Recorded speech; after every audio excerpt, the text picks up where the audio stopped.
हमारे पास आओ, किसी के नहीं, भी पास आप- जाओ, कहीं भी जाओ, जहाँ ज्ञान मिल रहा है वहाँ जाओ। आपकी बात मान लेंगे, हाँ। हम इनकी बात थोड़ी तो मानेंगे। आपको गुरु मानता है या कुछ भी मानता है, आपकी बात को एक्सेप्ट करेगा। हाँ सही बात है, इसीलिए इसलिए- इसीलिए हमारा भी रहना बहुत जी जी जरूरी होता है। तो चलो ये 5 शील 5 नाम की तरह ले ले, और जिसको अकेले में चाहिए तो वो भी आ सकता है नाम लेने के लिए। मैं सही दूसरा है, हमारी शिष्य जो बना है। बिटिया है मधु, इसने बहुत सुंदर सवाल किया है। मैं आज तक ये देखती आई हूँ कि बड़े बड़े लोगों ने बुद्ध और उनका धम्म पढ़ा है।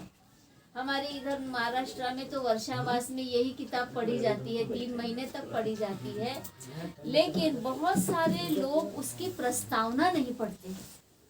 आपको मालूम है ना, हर किताब में प्रस्तावना होती है। वो प्रस्तावना जो लिखी है बाबा साहब ने, उसमें एक महत्वपूर्ण बात ये आई है, उन्होंने सवाल उठाया है कि बुद्ध परिव्राजक क्यों बने। क्या सवाल आया है? बुद्ध परिव्राजक क्यों बने? परिव्राजक यानी सन्यासी। हाँ? अब यहाँ पे तुम्हारा सवाल थोड़ा सा अलग है, लेकिन उससे मिलता जुलता है कि उन्होंने राज्य त्याग किया, लेकिन लोग ऐसा क्यों बोल रहे हैं कि उन्होंने ग्रह त्याग किया, है ना?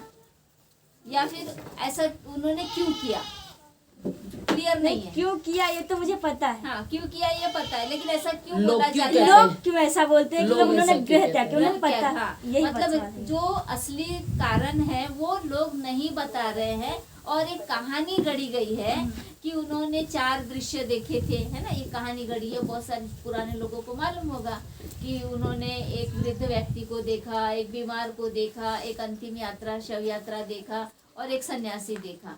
और ये देखकर वो एकदम से विरक्त हो गए, और फिर उन्होंने सन्यासी बनने का निर्णय लिया, ग्रह त्याग किया। ये एक कहानी बनाई गई है, और ये किताबों में भी पढ़ाई जा रही है और लोगों में भी फैलाई गई है, तो लोगों को ज्यादातर यही मालूम है। लेकिन बाबा साहब ने जो लिखा है कि रोहिणी नदी के पानी को लेकर जो 2 राज्यों में विवाद हुआ था, उसमें जो तीन साक्य ऑप्शन दिए थे। लोग और कुलीय लोग, ये दोनों उस नदी के 2 किनारों पे रहते थे, और वहीं का पानी वो इस्तेमाल करते थे, और हमेशा उनमें लड़ाई झगड़े होते थे। लेकिन एक बार ऐसा हुआ कि उनमें मारामारी हो गई, और कुछ लोग इधर के भी जख्मी हो गए, कुछ उधर के भी जख्मी हो गए, और ये मामला साक्य संघ में आया। तो साक्य संघ में जब ये मामला आया, तो जो उसका सेनापति था उसने एकदम निर्णय लिया कि हमें कोलियों के विरुद्ध युद्ध करना पड़ेगा, ये उसने निर्णय लिया। अब उसमें तो कई मेंबर्स थे, और वो सारे मेंबर्स चुप रहे इस पर। एक अकेला सिद्धार्थ गौतम खड़े होकर कहते हैं कि मैं इस युद्ध के पक्ष में नहीं हूँ, पानी के लिए युद्ध के पक्ष में मैं युद्ध के पक्ष में नहीं हूँ। और वे उसके उपाय भी बताते हैं कि इसके अलावा और उपाय हो सकते हैं, मतलब इस झगड़े को सुलझाने के लिए वो उपाय बताते हैं कि इधर के 4 लोग और उधर के 4 प्रतिनिधि ऐसे मिलकर एक कमेटी बनाई जाए, और उसका एक प्रमुख नियुक्त किया जाए, जज, और सभी का मत लेकर एक निर्णय पर पहुंचा जाए कि इस पानी का बंटवारा दोनों राज्यों में कैसे किया जाए।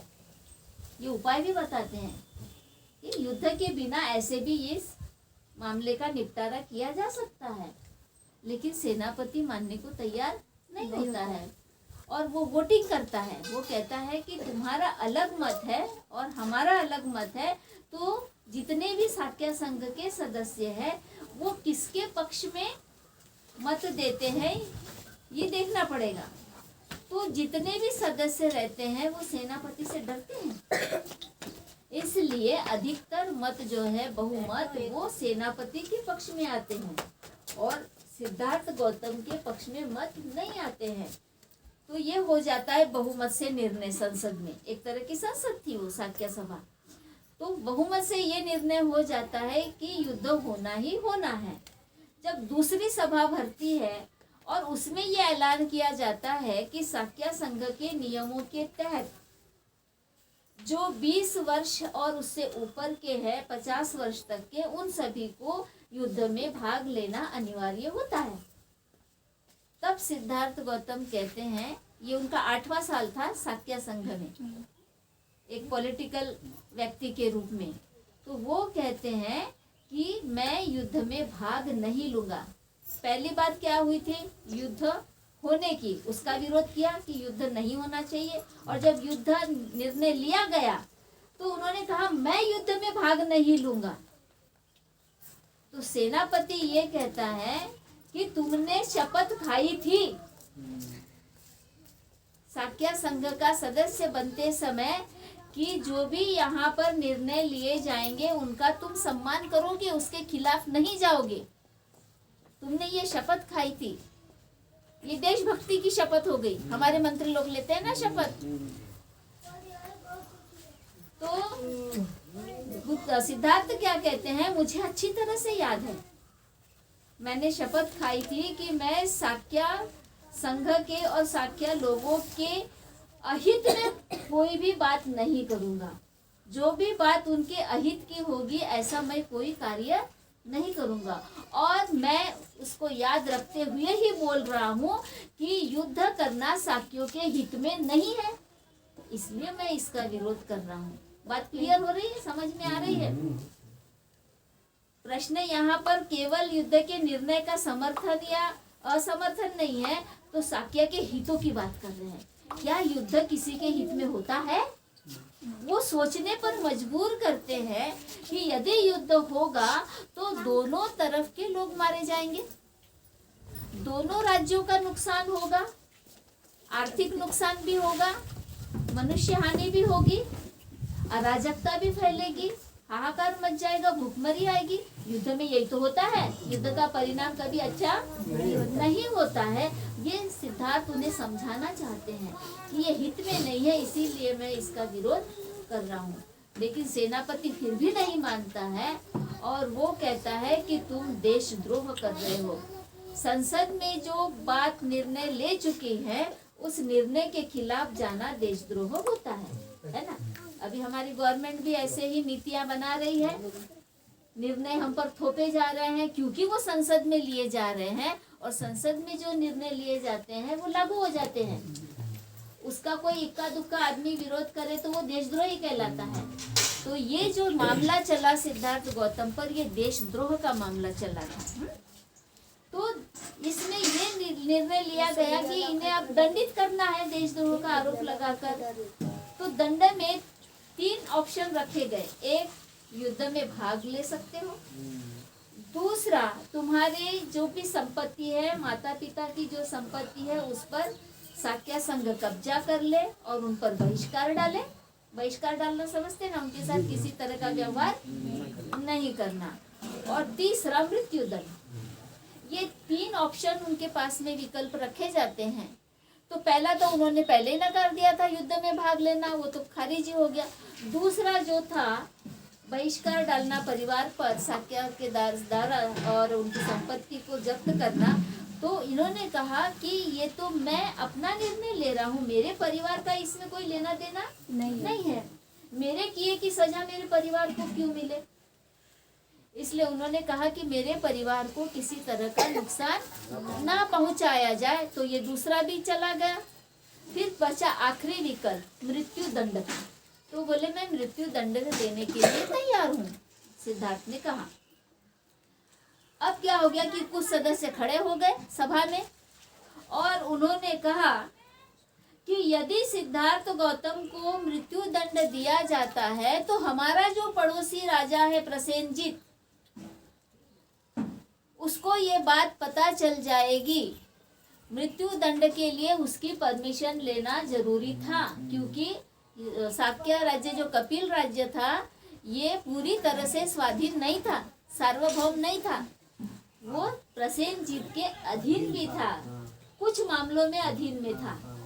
इसलिए बोलते हैं कि हम उसके परमिशन के बिना मृत्युदंड नहीं दे सकते। दे देंगे तो नाराज हो जाएगा। हाँ, राजा। और फिर वो पूरे राज्य पे कब्जा कर लेगा। अभी थोड़ी बहुत आजादी है, वो आजादी नहीं रहेगी। जैसे अंग्रेजों ने हम पर शासन किया था, थोड़ी सी आजादी थी लेकिन थोड़ी सी नहीं थी, है ना? कुछ कुछ मामलों में हमको अधिकार मिले थे और कुछ मामलों में अधिकार नहीं थे।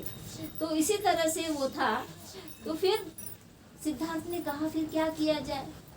तो बोले देश निकाला चलेगा। सिद्धार्थ ऐसा पूरे विश्व में पहला व्यक्ति हुआ है जिसने अपने लिए खुद ही सुझाव दिया कि मुझे क्या दंड दिया जाना चाहिए। ये एक में व्यक्ति है, नहीं तो कोई भी व्यक्ति अपने लिए खुद के लिए नहीं बताता कि मुझे ये दंड दिया जा सकता है। उन्होंने कहा देश निकाला।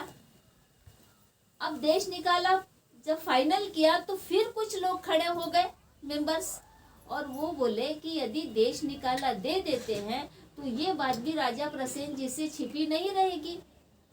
उसके गुप्तचर है चारों तरफ फैले हुए, और किसी न किसी तरह से बात उन तक पहुंच जाएगी, और बात पहुंचेगी तो उन्हें पता चलेगा कि इस राज्य में आंतरिक कलह है, इनमें एकता नहीं है, इसलिए वो इसका लाभ उठाकर पूरे राज्य पर कब्जा कर लेगा।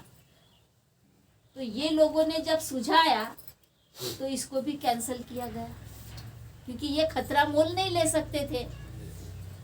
फिर सिद्धार्थ गौतम बोलते हैं तीसरा उपाय है, क्यों ना मैं सन्यासी बनूं। यदि मैं सन्यासी बनकर इस देश को छोड़ देता हूं तो किसी को शक नहीं होगा कि मुझे दंड मिला। तुम्हारे प्रश्न का उत्तर इसमें है, किसी को शक नहीं होगा कि मुझे दंड मिला है। मतलब दंड दिया गया है सिद्धार्थ गौतम को, ये बात सब छिपाना चाहते थे। क्यों ये बात नहीं बताई जाती है?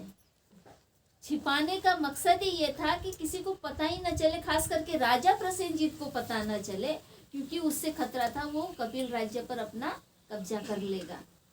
अब क्या हो गया कि एक मेंबर फिर खड़ा हो गया और बोलता है कि सिद्धार्थ जैसा जाना माना व्यक्ति यदि सन्यासी बनकर जाता है और उसके जाते ही हम कोलियों पर आक्रमण करते हैं, तब भी राजा प्रसेनजीत को शक हो ही जाएगा कि इसके जाने में, सन्यासी बनने में और इस युद्ध में कोई तो संबंध है।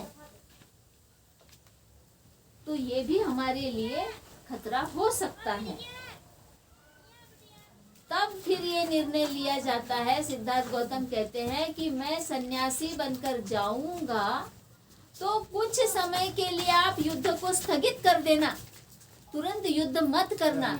जब लोग मेरे जाने की बात भूलने लगे तब तुम युद्ध करना। देखो कितना चेंजेस हुआ है। और सूझा कौन रहा है? सिद्धार्थ। क्यों सुझा रहे हैं? क्योंकि उनको बचाना है, अपने राज्य को, अपने राज्य के वासियों को बचाना है। वो इतना करुणामयी व्यक्ति है, सबकी चिंता है। तो ये बात फाइनल हुई कि ये जब चले जाएंगे सन्यासी बनकर, तो कुछ समय के बाद जब लोग भूल जाएंगे कि सिद्धार्थ नाम का व्यक्ति जो यहाँ से सन्यासी बनकर गया है, उसने युद्ध के लिए विरोध किया था और उसे देश निकाला मिला था, ये सब भूल जाएंगे, किसी को याद नहीं रहेगा, कोई इससे संबंध नहीं जोड़ेगा।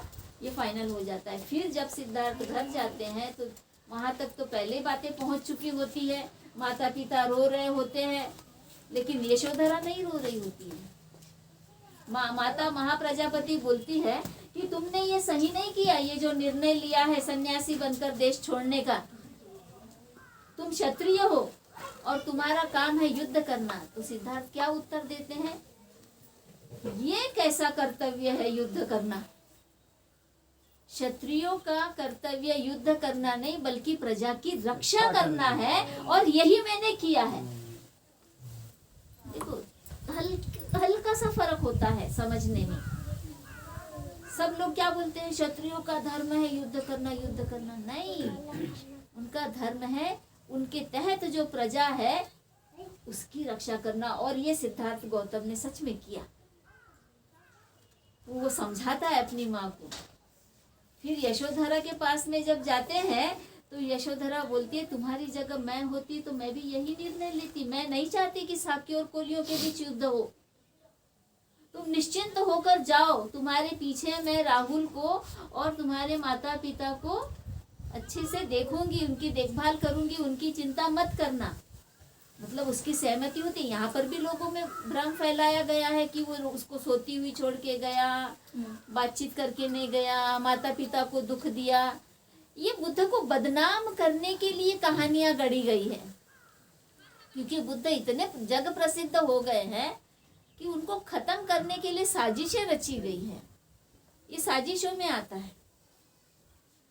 तो जब ये वापस गए तो यहाँ पर हमको ये दिखाई देता है, मेन जो तुम्हारे सवाल का जवाब है, कि वो छुपाना चाहते थे कि उनको दंड दिया गया, क्योंकि जैसे ही राजा प्रसेनजीत को पता चल जाता सिद्धार्थ को दंड दिया गया है, तो वो उस राज्य पर अपना कब्जा, आधिपत्य कर लेता।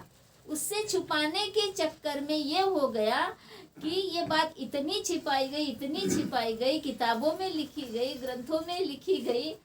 बाद में इसका सेनापति ने फायदा उठाया, बहुत फायदा उठाया, लेकिन एक महत्वपूर्ण बात का फायदा नहीं उठा पाए कि राज्य में खबर फैल गई थी। राज्य वालों को पता चल गया था। जब वो अपना देश छोड़ के जा रहे थे तो सारी प्रजा सड़क पर उतर आई थी, उनके पीछे पीछे चलने लगी थी, सब रो रहे थे। तो उन्होंने कहा कि मेरे पीछे पीछे आकर फायदा क्या है, क्यों इस तरह से मेरे पीछे पीछे आ रहे हो? यदि कुछ करना ही चाहते हो तो ये जो युद्ध होने वाला है इसे रोको, इसे रोकने का उपाय करो। जाते जाते सिद्धार्थ ने मंत्र फूंक दिया लोगों के कान में, क्योंकि वो सबके चहेते थे।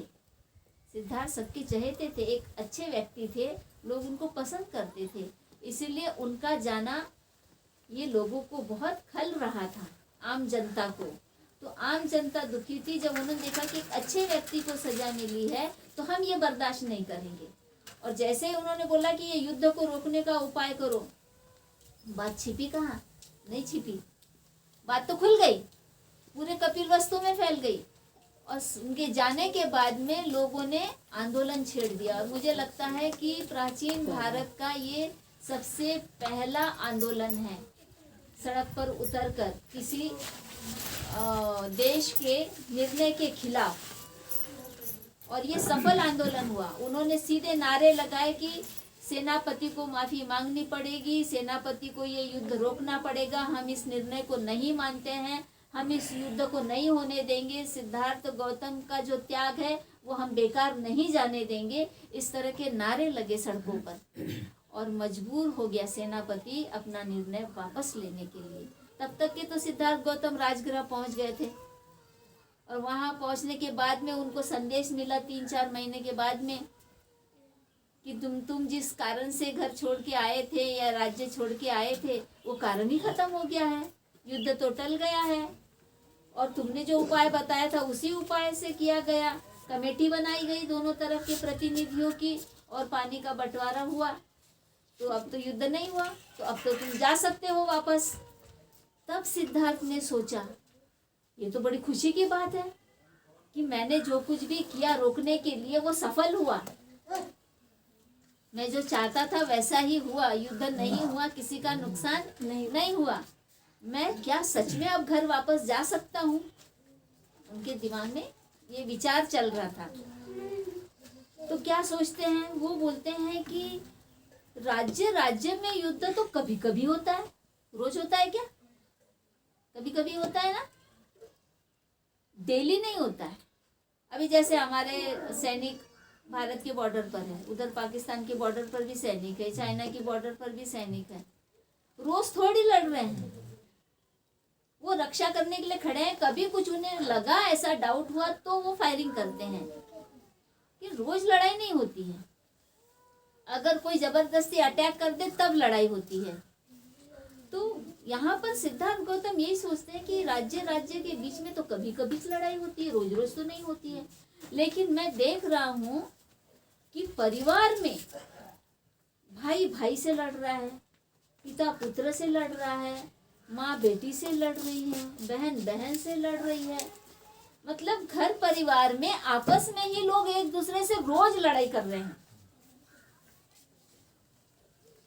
वो चाहते तो जा सकते थे वापस, लेकिन वो रुक गए। बोले नहीं, ये जो लड़ाइयाँ हो रही है कहाँ? घर में। और वो भी किसके साथ हो रही है? भाई भाई में अपनों में हो रही है, सगे संबंधियों में लड़ाइयाँ हो रही है।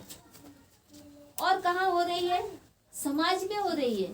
समाज भी तो अपने से ही बना हुआ है, ये सारे एक ही समूह के लोग हैं ना, फिर भी पड़ोसी से लड़ाई करता है, होता है, ऊंच नीच भी होता है, भेदभाव भी होता है, थोड़ा सा इधर से उधर दीवार सरक गई तो लड़ाई होती है, घर बांधते समय लड़ाई होती है, बाउंड्री बांधते समय लड़ाई होती है।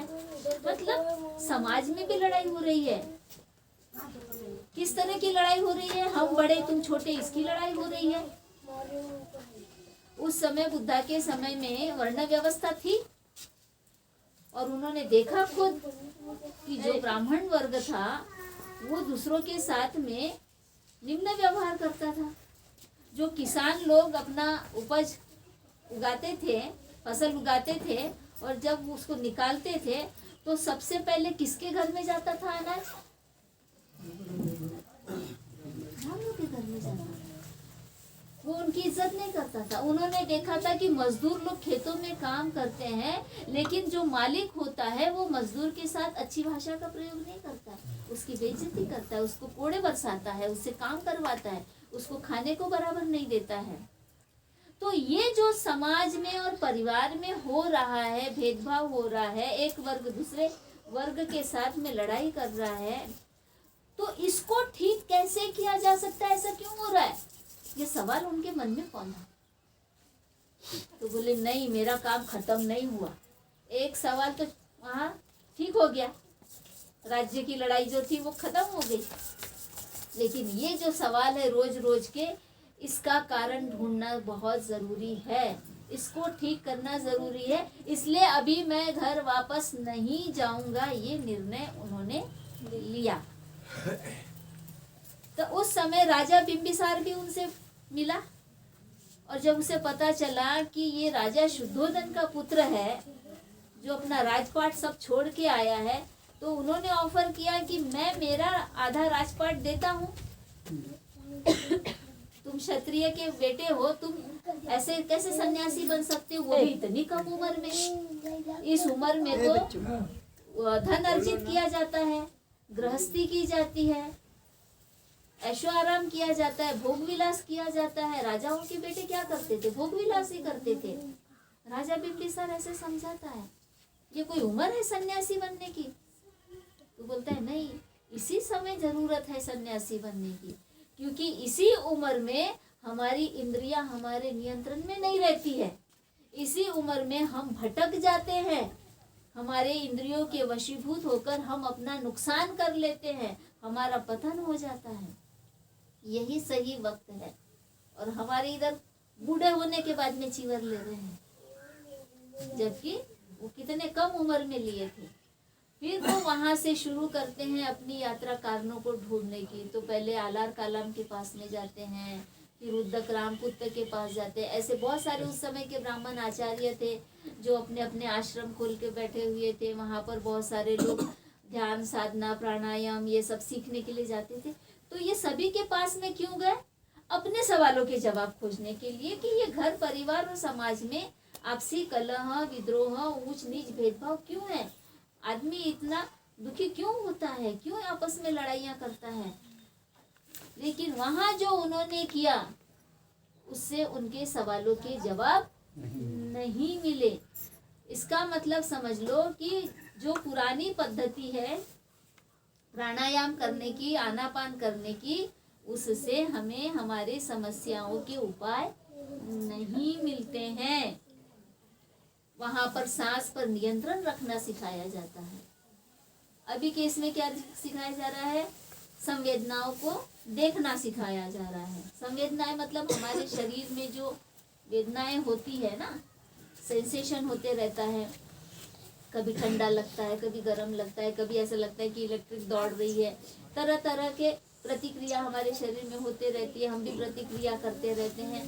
तो इसको देखना सिखाया जा रहा है। लेकिन क्या इससे हमारी समस्याएं दूर होती हैं? तुम आप ध्यान करने बैठोगे और अपने शरीर की संवेदनाएं देखते रहोगे तो क्या तुम्हारा भाई के साथ में जो लड़ाई है वो खत्म हो जाएगी? अनित्यता बोध तो करना है कि हमारा शरीर नश्वर है, ये पता चला। बुद्ध को जो ज्ञान मिला सब कुछ नश्वर है, सब कुछ अनित्य है, ये ज्ञान प्राप्त हुआ। हेलो। और ये नहीं जानने के कारण आदमी स्वार्थी हो जाता है, लोभी हो जाता है, द्वेषी हो जाता है, और इस विकार के कारण वो दूसरों को दुख पहुंचाता है। पता चल गया। इतना तो पता चल गया मतलब कैसे। बीच में जो हमारे बंदे जी ने कहा, बीच में क्लियर कर दिया, आप इस पे गौर कीजिए कि लोगों ने